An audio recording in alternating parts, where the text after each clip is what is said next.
Working for Water is a government initiative that has been created for two reasons. One, of course, is to try and get on top of some of our alien weed problems, and another is to create employment within the community. And in KZN alone, they probably employ about 3,000 people on a regular basis, and countrywide it's in excess of 20,000. There's a lot of employment. There are people from the communities, and they have the strategy of going out to try and control them.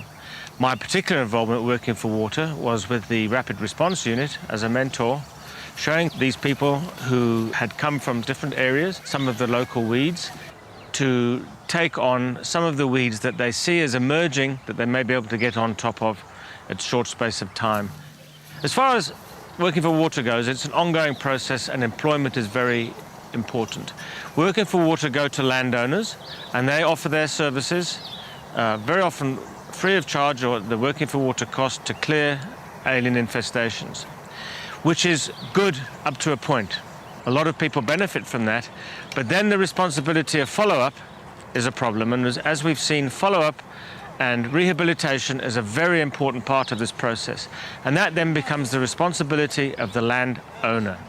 We know that if you don't follow up or rehabilitate, actually the problem can become worse than it was in the first place. Whether it's working for Water or private landowners, whether it's small-scale farmers or large-scale farmers who actually seem to be very aware of this problem, but follow-up is going to be important.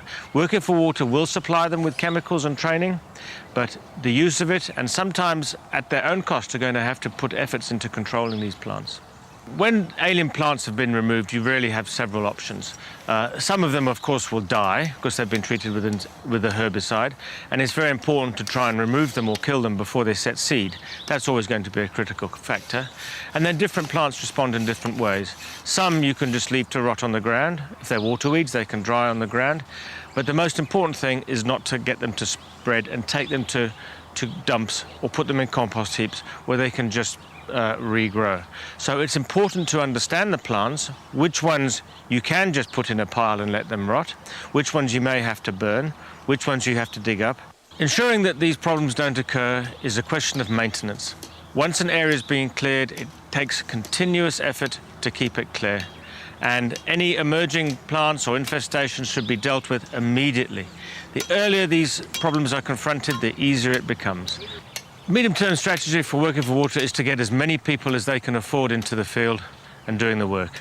There are a lot of conservation efforts out there trying to get funding, whether it's private or through other government sources such as Lotto, working on particular aspects like duct in the rivers, like conservation bodies that work in their conservation areas.